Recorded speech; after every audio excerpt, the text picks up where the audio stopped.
अस्सलाम वालेकुम साथियों। बिहार के अंदर इसी साल विधानसभा का चुनाव होना है और असद यूनिवर्सिटी की इमाम पार्टी यहाँ पर पूरी मजबूती के साथ चुनाव लड़ने की तैयारी कर रही है।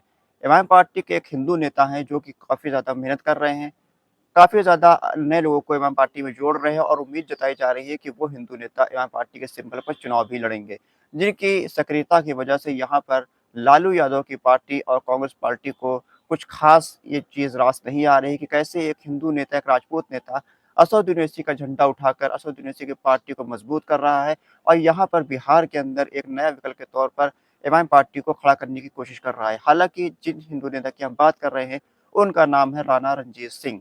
राणा रणजीत सिंह कोई आम आदमी नहीं है, वो एक पुराने राजनीतिक परिवार से ताल्लुक़ रखते हैं। उनके वालिद तकरीबन 3-4 बार विधायक रह चुके हैं और शिवहर लोकसभा से सांसद भी रह चुके हैं, वो भी आरजेडी पार्टी से, लालू यादव की पार्टी से। हालाँकि उनके जो बड़े भाई हैं, वो भी मौजूदा वक़्त में विधायक हैं भारतीय जनता पार्टी से। ऐसे में ये कोई आम शख्स नहीं है, एक पुराने राजनीतिक घराने से ताल्लुक़ रखते हैं। ये चाहते तो किसी भी पार्टी में जाकर टिकट ले सकते थे, लेकिन इन्होंने इमाम पार्टी को चुना। शिवहर लोकसभा सीट से 2024 का लोकसभा चुनाव भी इमाम पार्टी के सिंबल पर इन्होंने लड़ा था। हालाँकि इनको जीत नहीं मिली थी, लेकिन जब चुनाव हार गए हैं उसके बाद लोगों को इनको समझने में देरी हो गई। लोगों को लगा था कि सिर्फ़ चुनाव लड़ने आए हैं, चुनाव लड़ने के बाद ये वापस कहीं न कहीं चले जाएँगे। लेकिन चुनाव हो गया, चुनाव होने के बाद भी ये इमाम पार्टी से जुड़े रहे और इमाम पार्टी को मजबूत करने का काम कर रहे हैं।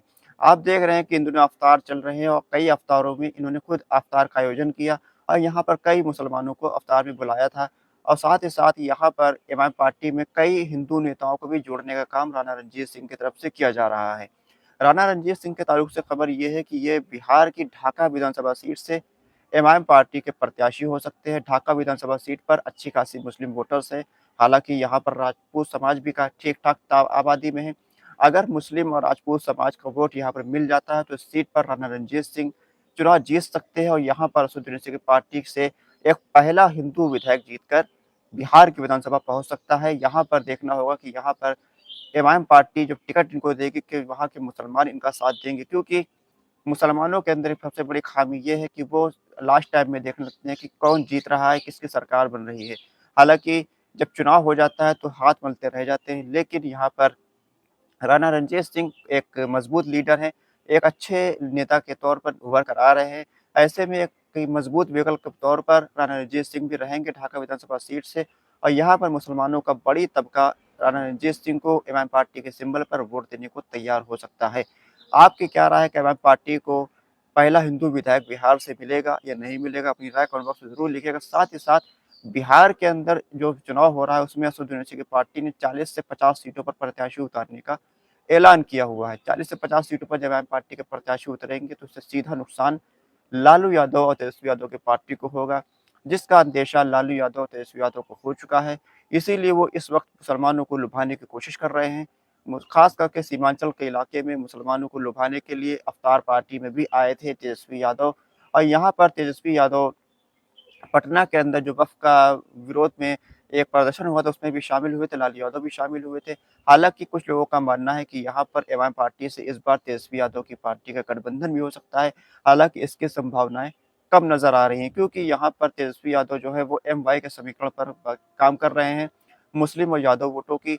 अब वो नहीं चाहते कि मुसलमानों का वोट जो उनको बिना शर्त फ्री में मिलता रहता है, वो किसी के साथ बार्गेनिंग कर कर किसी के साथ साझा किया जाए, किसी के साथ बाँटा जाए। लेकिन असद यूनिवर्सिटी की पार्टी को यहाँ पर कमज़ोर नहीं समझा जा सकता है। पिछले बार भी एमआईएम पार्टी ने यहाँ पर 5 सीटें जीत कर सबको चौंका दिया था। सीमांचल के इलाके में मुसलमानों की अच्छी खासी आबादी है और यहाँ पर असद यूनिवर्सिटी की अच्छी खासी पैठ भी देखने को मिल रही है। यहाँ पर देखना होगा कि असद यूनिवर्सिटी की पार्टी के कितने प्रत्याशी होते हैं और कौन-कौन से प्रत्याशी होते हैं, क्योंकि एमआईएम पार्टी के पास अगर मजबूत प्रत्याशी होंगे तो यहाँ पर एमआईएम पार्टी 10 से 12 सीटों पर चुनाव जीत सकती है और इससे सीधा नुकसान लालू यादव की पार्टी को होगा। लालू यादव की पार्टी ने पिछली बार के 5 विधायकों में से 4 विधायकों को अपनी पार्टी में शामिल किया था, जिसको लेकर इमाम पार्टी और लालू यादव की पार्टी के बीच तीखी तकरार हुई थी। यहाँ पर इमाम पार्टी का ये ऐलान था कि यहाँ पर 4 का बदला हम 40 से लेंगे। इसी सिलसिले में ये देखा जा रहा है कि जो इमाम पार्टी ने 40 से 50 सीटों पर प्रत्याशी उतारने का ऐलान किया है, वो इसी रणनीति का हिस्सा है कि वो इस बार तेजस्वी यादव की पार्टी से बदला लेना चाहते हैं कि इस बार जो उनके 4 विधायक तोड़े गए थे, उसका बदला 40 विधायकों से लिया जाए। आपकी क्या राय है? क्या एमआईएम पार्टी यहाँ पर तेजस्वी यादव से बदला ले पाएगी? क्या एमआईएम पार्टी को यहाँ पर बड़ी कामयाबी हासिल होगी? अपनी राय कमेंट बॉक्स में लिखकर हमको ज़रूर बताइए। खुदा हाफ़िज़।